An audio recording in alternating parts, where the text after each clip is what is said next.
out at 9 a.m. from the neighborhood. The feeling of the conditions to be is we have a light bit of moisture in the air. It feels like we're drying out. Like we need this influx of moisture that I'm about to go put in. See how bright and white the sun is on those rocks? It's like the 90-degree heat's already coming back.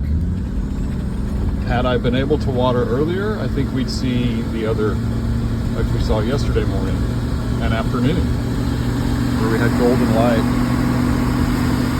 Right now we just have sort of cool temperature, slightly moisty air, and a fucking hot afternoon building, most likely. And then I'm gonna mess that up. I'm gonna go do another moisture influx, and we're gonna watch this sauna soften up. Go back to golden type light, darker, deeper shadows. And trees do look better. Grass does look greener, but the light quality and the color in the air is just thin. There's nothing protecting them. So I got to get moisture, like in the air. There's no moisture in the air protecting them. It's just a wide open, dry sky. Wow, look at that poor tree. So yeah, that one looks better though. I'll be doing the thing to try and flip that around. I'm mighty confident that it'll happen. That we'll see a kind of a moist afternoon in about 4 hours. Here we go.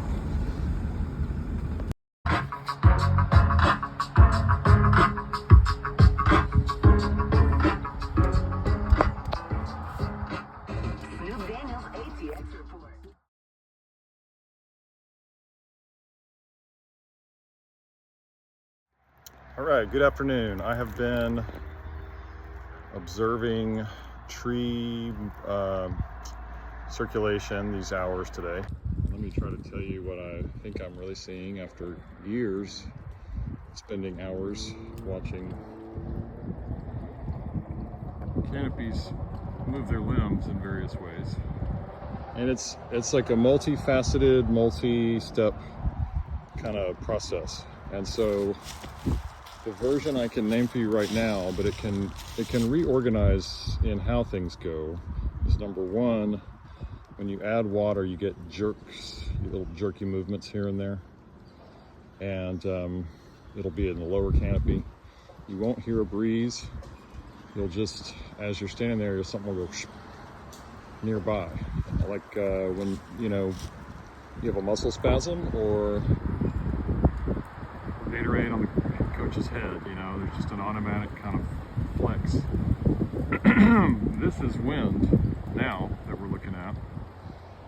After that initial kind of, response, just biophysical response, then you get like interesting biological behavioral responses where the trees seem to kind of circulate, undulate, and in the case of live oaks, kind of like pinon pines, you'll get a sound. The pinon pines sound like jet engines. They go. The live oaks sound more like gray noise, gray wind, if you will. So like a kind of thing, a little bit huskier than that. And a little bit windier, kind of. I don't quite have it in my head yet, but I know it when I hear it. It's real close to wind, but it is not the same sound. And when you see that, when you hear that, what you normally see then is like a summoning almost of the canopy system, wind to the one that's getting the water. So like this morning, you don't know when it's going to happen, but you see these circular motions they're making right now without much wind. Dipping and circling and stuff. Well, you get that on the neighboring trees and you hear that sound, and then suddenly you start seeing all the leaves fall off, all the dead leaves come off of the tree that you're watering. It's like, honestly, it's as if the community of trees around it that have gotten water are saying, okay, you know, bring in the wind, help this one shed. The you know, the rescue machine is here. The hydration station has started, and everything starts to flicker. And what was a non-kinetic, non-windy, you know, no life gray tree like this one suddenly starts to look like it's flickering with light even after the leaves fall. It's like everything is suddenly kind of animated. That's amazing. Then the next things that will happen is that you get even more of that kind of systemic circulation stuff with that sound. And as each tree gets water, it becomes more powerful in that process. And this, you can literally watch as a system or a landscape that has no wind on it starts to build up its own little breezes. And then suddenly there's stuff moving across the land. And then before long, you've got something that's really kind of like a local microclimate wind circulation system. In the case of being out here near Dripping Springs, we're pretty rural. We've got tons of trees still. People are cutting them slowly.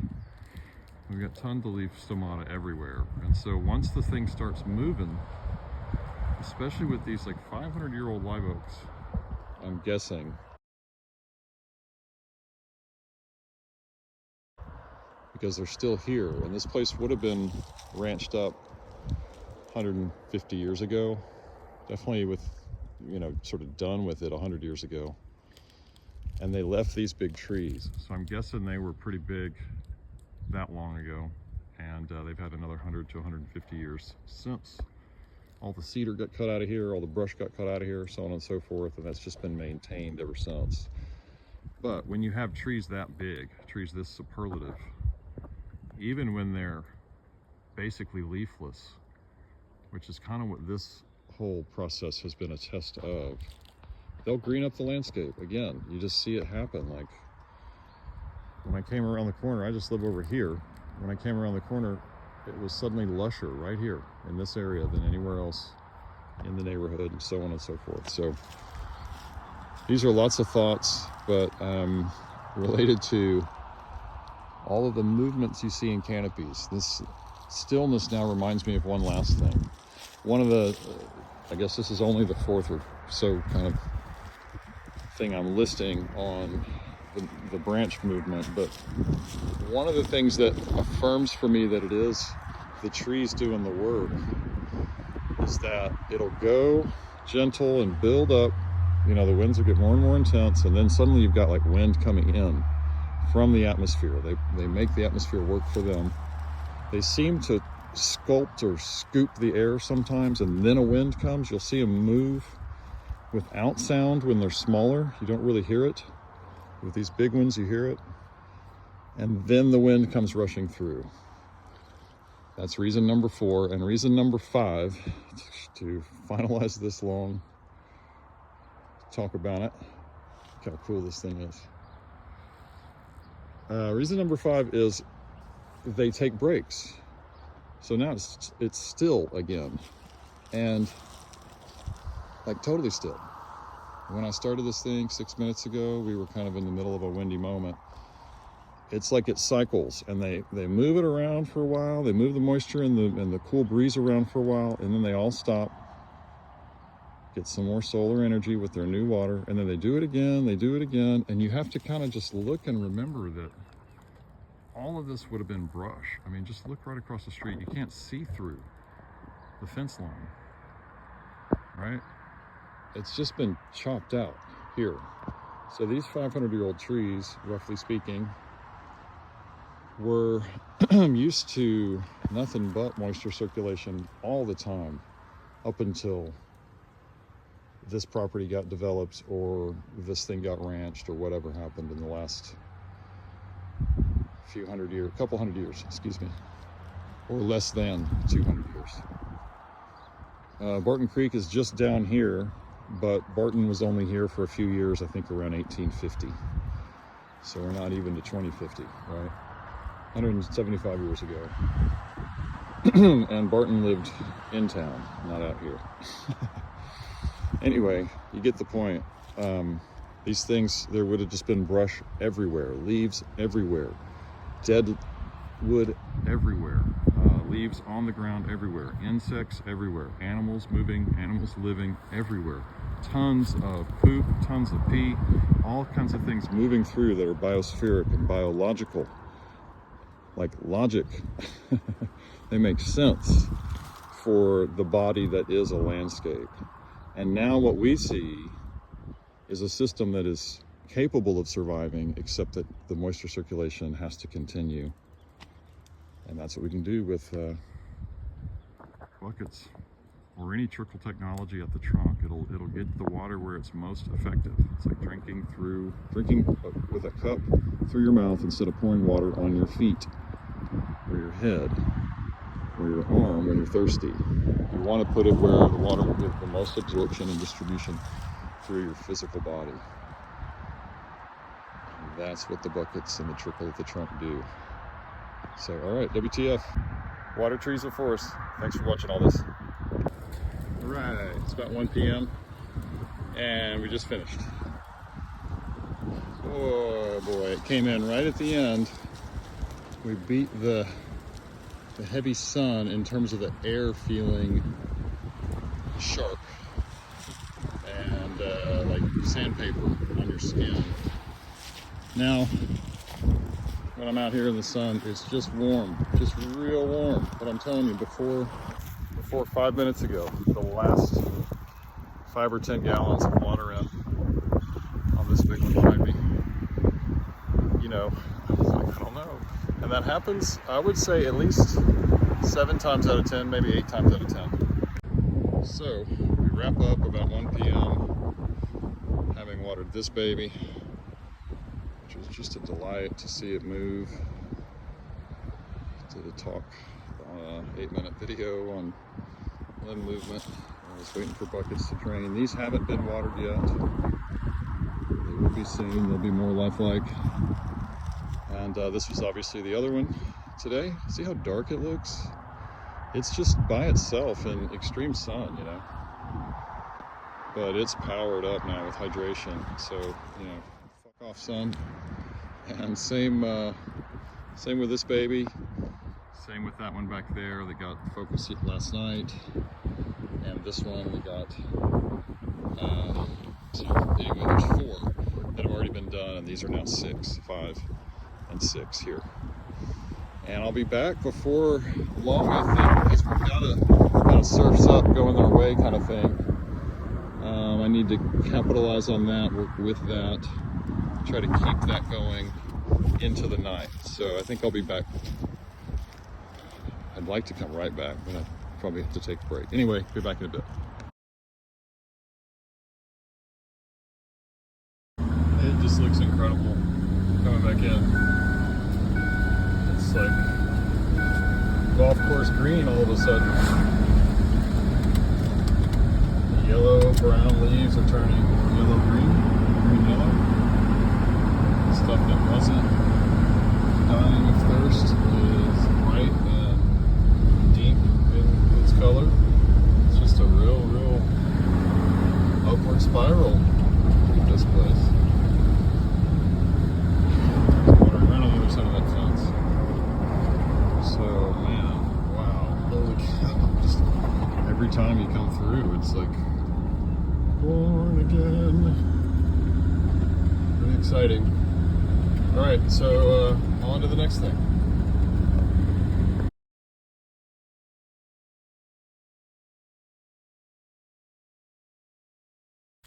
Okie dokie, it's about 3:30 p.m. and we really do have conversion in the forecast and also on the landscape. Of course, the landscape came first. Also, every single one of the buckets is out around this big grandmama tree.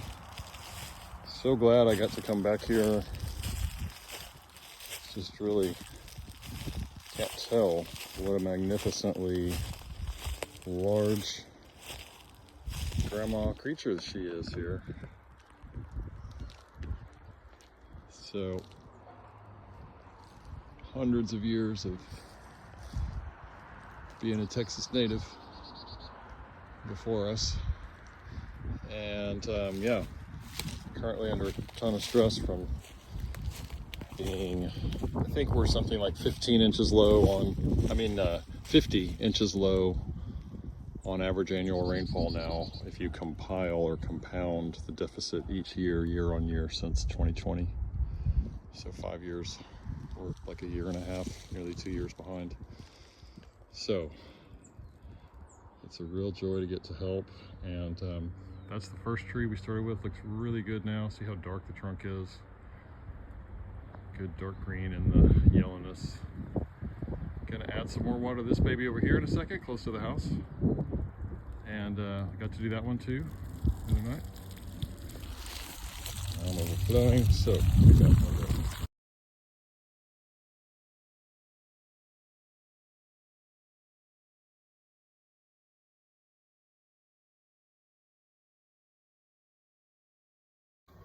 All right, howdy. It is nearly 5:30 and nice afternoon. Blues just started about 20 minutes ago. I don't know if you can hear that. We're finished up here on grandmother tree. I haven't gotten to work on a tree that broad in a long time at the trunk, especially a live oak. Probably since August. I guess a little bit in September. But this thing, wow. And I'm gonna call it she. She got, let's see. This is the other tree that got water. It's a good sized tree. Also, 2.5 feet across diameter. And that continues up very high. But I haven't fully watered that one yet. That one got about, let's see, 20, 30, 10, 20, 30, 40, 70 or 80 gallons today. Probably more like 70, unfortunately, but that means this one got about 430 gallons. Still feels like it could take more and needs more. But what it also feels like is I've just reminded, or I've been reminded that what we're waiting for is the tree itself to tell us when to stop by creating a coolness, a lushness, a cold cell. That's the way I usually think of it. You feel cold coming out of the tree. That's actually been happening kind of since about 100 gallons in various spots in the shade.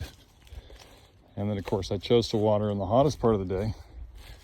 So I wanted to see what would happen, and I also felt like it would be the wise thing to do to keep the cool moving through the heat of the day. It felt like we were almost there, but I got a late start this morning and everything, so I needed to come back immediately and just kind of keep pushing moisture out into the air. And I'm not sure 100% of anything in terms of the effects, but I can tell you on the air, but I can tell you that this grass has grown since I got here. And that, when you think about it logically, back to the idea that this is just how things work. This is what nature is all about. It's like there's so much sunlight, so much heat out here. As soon as the grass or the tree gets moisture, then all of that heat is converted into energy that's converted, if it has other, carbon, which it always has nowadays, gets converted into vegetation, new vegetation, and then in the process that's going to cool things down. Before all that growth, there's just respiration happening because the system is droughted and it needs to move moisture around and cool itself off and start to hydrate. But those two things are kind of the biomechanics, if you will, of trickling up the trunk. So let me show you this quick tree and then we'll be done. She's got 1 feet, 2 feet, 3 feet, basically 4 feet across at the base. And then about here, about 3 feet wide. I'm not even, here we go. 3 feet wide and kind of square shaped trunk. And then back to 4-ish. Yeah, that's good.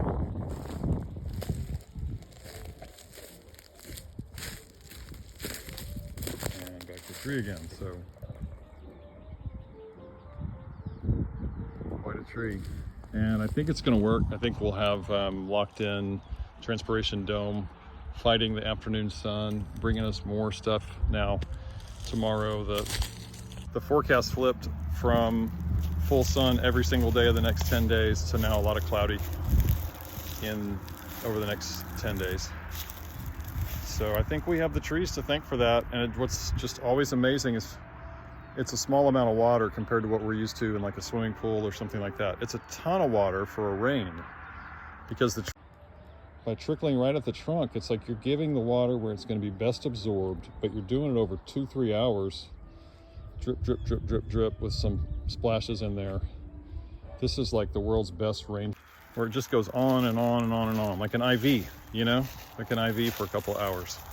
And so the body of the tree can really get that moisture and do amazing things with it. All right, I'm having trouble with the sun, but another great session. This is number 5 out here.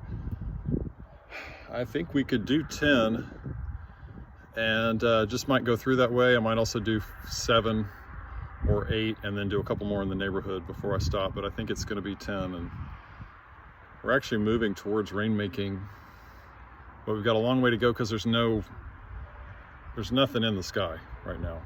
Like, I wouldn't normally think of this from moving with trees. I wouldn't normally think of this as rain. This is not a rainmaking project. It never was. This is a cool the air project because of the lack of opportunity in the sky. You know, there's just nothing up there. It's super dry, super hot. If we had clouds on this day, we could call this a rainmaking thing. I do smell moisture in the air. I hope I'm making sense.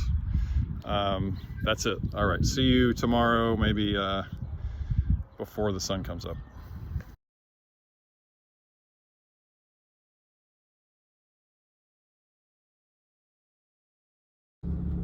This grass is just all so bushy now, and that it just won't happen without water, you know. Standing up tall. Can you see it? Can you see it?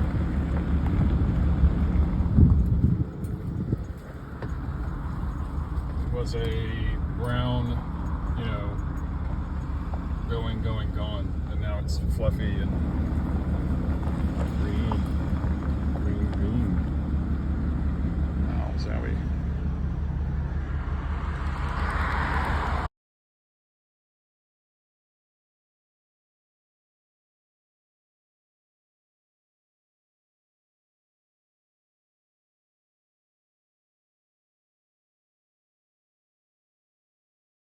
All right, it's the end of the night, but Austin's forecast on Friday was that it would be 95 on Saturday.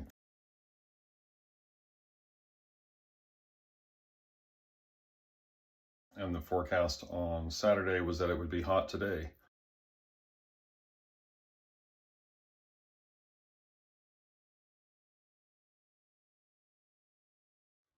They wrote on Saturday about how the temperatures had soared into the 90s. We had 90 yesterday at best. I think it charted maybe at 91, but it didn't feel anything like that. It felt warm and pleasant. And then today it felt freaking brutal at times, like flash heat, but it still stayed in that 90-ish range. Just hot and warm and pleasant. Hot flashes. So anyway, they were really wrong. And what's interesting about that is when I do the waterings, 10 out of 10 times we get the results that I'm doing the waterings for. When I don't do the waterings, 9 out of 10 times what they forecast at some level will come through, meaning like bad weather. If I don't do the waterings when they forecast rain, 8 out of 10, maybe 9 out of 10 times we don't get rain. If I do the waterings when they forecast rain, 100% of the times we get rain. So, you know, that's where it is right now. So the goal this weekend was to cool off the city and to get it done with 1,500 gallons, which appears to have happened. No, with 1,000 gallons.